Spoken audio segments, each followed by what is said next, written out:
Welcome to Kumari kitchen.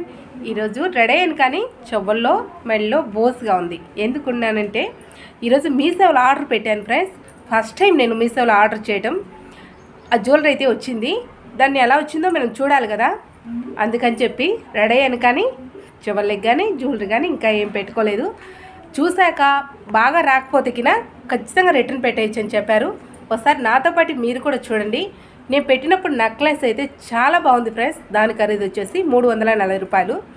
1 gram gold. 1 gram gold అయితే మనం ఎన్ని రోజులైనా వాడచ్చు.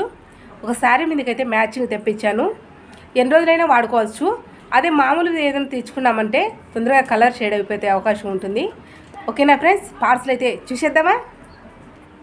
ఇదో పార్సల్ అయితే ఇలా వచ్చింది ఫ్రెండ్స్. పార్సల్ అయితే ఇచ్చాడు, ఇంకా ఓపెన్ చేయలేదు. ఓపెన్ చేసి చూద్దాం. బాక్స్ కూడా ప్యాకింగ్ చాలా జాగ్రత్తగా చేసి బాక్స్లో పెట్టి పంపించేస్తారనమాట. వాళ్ళు జాగ్రత్తలు అయితే వాళ్ళు తీసుకున్నారు.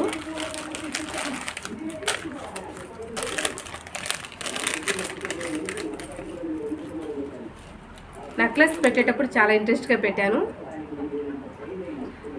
ఫ్రెండ్స్. నేను పెట్టిన నెక్లెస్ పెట్టినట్టుగా వచ్చింది. చాలా బాగా వచ్చిందనమాట. చూడండి ఒకసారి. సేమ్ నేను ఎలా అయితే నెక్లెస్ ఆర్డర్ పెట్టానో నాకైతే అలాగే వచ్చింది. చాలామందికి బాగా రాదు అని చెప్తుంటే నేను కూడా అలాగే అనుకున్నాను, కానీ నాకు ఆర్డర్ అయితే కరెక్ట్గా ఇచ్చారు ఫ్రెండ్స్. చాలా బాగుంది. దీని ముందు బంగారం కూడా ఏమి చేయదు ఫ్రెండ్స్. అంత షైనింగ్ ఉంది దాంట్లో. ఈ గోల్డ్ అయితే చాలా బాగుంది. ఇయర్ రింగ్స్ కూడా ఇచ్చారు. ఇంకా నెక్లెస్ పెట్టుకున్నాక కమ్మలు కూడా పెట్టేసుకోవాలి కదా. ఇయర్ రింగ్స్ కూడా చాలా బాగా వచ్చాయి. నెమలి పించాలతో చాలా బాగున్నాయి. కాకపోతే మరలు ఇవ్వలేదు ఫ్రెండ్స్. ఇలా ఇచ్చారనమాట. రబ్బర్లు మడ్డు ఉంటాయి కదా, అలా ఇచ్చారు. బాగుంది ఫ్రెండ్స్.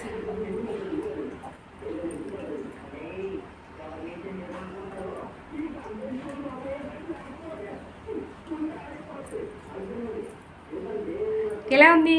బాగుందా? నాకైతే చాలా బాగా నచ్చింది. ఎందుకంటే నెక్లెస్ పెట్టుకోగానే లుక్ బాగుంది. చూడగానే నేను ఆర్డర్ పెట్టేసింది. అందుకే మీషోలో ఎంతమంది ఆర్డర్ పెట్టారో నాకు తెలియదు కానీ ఫ్రెండ్స్, నాకైతే పర్ఫెక్ట్గానే ఇచ్చారనిపిస్తుంది. జ్యువెలరీ కానీ ఏమాత్రం డ్యామేజ్ లేదు, కరెక్ట్గా ఇచ్చారు. చూడండి, జ్యువెలరీ కూడా నెమల్లాగానే బాగా నేను చూసినప్పుడు ఇలాగే ఉన్నాయి. సేమ్ అలాగే ఇచ్చారు. చాలా బాగున్నాయి ఫ్రెండ్స్. నేను ఏదైనా చూస్తే నచ్చితే ఆర్డర్ పెడతాను, లేకపోతే లేదు ఫ్రెండ్స్. ఫస్ట్ టైం మీషోలో ఆర్డర్ చేయడం. థ్యాంక్ యూ మీషో, కరెక్ట్గా పంపించారు. ఫస్ట్ టైం డిసప్పాయింట్ కాకోకుండా. అయితే జ్యువెలరీ ఎందుకు ఆర్డర్ పెడుతున్నాను అంటే, ఇంక వచ్చేది శ్రావణ మాసాలు, మంచి రోజులు స్టార్ట్ అయ్యాయి అన్నమాట. ఇక పెళ్ళిళ్ళు కానీ రథాలు కానీ ఎక్కువగా ఫంక్షన్లకు పిలుస్తూ ఉంటారు. అప్పుడు శారీ మీదకి కరెక్ట్గా మ్యాచ్ అవుతుందని ఒక శారీ మీదకి అయితే తెప్పించుకున్నాను. శారీ కూడా చూపించేదాన్ని. దాన్ని అయితే జాకెట్ కుట్టడానికి మిషన్ దగ్గరికి అయితే ఇచ్చాను. దాని మీదకి మ్యాచింగ్ తెప్పించాను. ఇది కరెక్ట్గా వచ్చింది. ఓకే, నేను ఎప్పుడు పెరటి తోటలు అని చెప్తూ ఉంటాను కదా ఫ్రెండ్స్. పెరట్లు అంటే ఎలాగూ ఉండవు. ఇలా పూల చెట్లు కొంచెం ఎండగా ఉంది కాబట్టి క్లారిటీ రావటం లేదు. కొంచెం ప్లేస్ వదులుకుంటామన్నమాట. ఇంటి దగ్గర ప్లేస్ వదులుకొని ఇలా మొక్కలు వేస్తాము. ఎక్కువ పూజకు మాత్రమే మొక్కలు, అంటే పూజకు వాడుకునే పువ్వులు కానీ తులసమ్మను కానీ ఇలా గ్యాప్ వదులుకొని నాటుతూ ఉంటామన్నమాట. చూసేవారు ఎందుకు అలా నాటుతామంటే, ఇల్లు తటిక్కిన చూడంగానే పువ్వుల్ని ఆ చెట్లను చూసి ఇంటికి వస్తున్న దృష్టి పోతుందని చెప్పి చాలామంది మేము అలాగే నాటుకుంటాము. మనం టౌన్లో మాకు ప్లేస్ లేదు, నాటుకోలేము అంటే ఖచ్చితంగా చిన్న తొట్లలైనా మొక్కలు పెంచుకోవచ్చు. మనం కొద్దిపాటి మొక్కను పెంచినా అందంగా ఉండే మొక్కను పెట్టామంటే మన ఇంటి మీదకి వచ్చే దిష్టి కానీ చీడపీడలు ఏమైనా ఉంటే చెట్లకు తగులుకుంటాయి. అందుకు కాబట్టి ఇంటి దగ్గర ఖచ్చితంగా పూల మొక్కను పెంచుకోవడం వల్ల మన ఇంటికి మంచి జరుగుతుంది. ఆ చెట్టునే చూస్తారు కానీ తటిక్కిన ఇంటి వైపు ఉంచరు కాబట్టి మన సంసారం కూడా చక్కగా ఉంటుంది ఫ్రెండ్స్. ఒకసారి ఈ చిట్కా ఎవరికైనా నచ్చితే పాటించండి. మేమైతే కరివేపాకు కానీ మల్లె తోటలు కానీ మల్లెపూల చెట్లు ఉంటాయి కదా, మల్లెపూలు కానీ గోరింటా కొంచెం విశాలంగా ఉన్న వాళ్ళైతే గోరింటా మొక్కలు అన్ని రకాలు పెడతారు.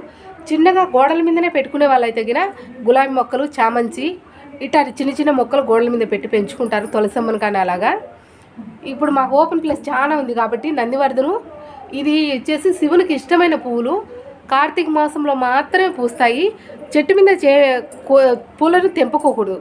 అవి రాలితే మాత్రం తీసుకొని పూజకు వాడుకోవాల్సి ఉంటుంది. అలాంటి మొక్క అనమాట. ఇంకా మద్దు మందారం ఇలాంటి కొన్ని మొక్కలు అయితే నాటాము. చీకట్లో కానీ సాయంకాలం కానీ పూజ చేయాలంటే పూల వాళ్ళు రాలేదు మనం కొనాలి అనే బెంగ ఏమి ఉండదు. ఏదో ఒక చెట్టుకు పూలు ఖచ్చితంగా ఉంటాయి. అవి తెంపేసుకొని పూజ చేస్తూ ఉంటామన్నమాట. మేము పెట్టుకునే అయితే తక్కువ ఉన్నా కూడా పూజకు కరెక్ట్గా వాడుకునే పూలు అయితే మేము ఖచ్చితంగా నాటుకుంటాం ఫ్రెండ్స్. ఓకేనా, ఇదే నేను ఉండే ఇల్లు. ఆల్మోస్ట్ చాలా వీడియోలో చూస్తుంటారు. ఓకే ఫ్రెండ్స్, మా వీడియో నచ్చితే ప్లీజ్ లైక్ చేయండి, సబ్స్క్రైబ్ చేయండి friends. Thank you so much.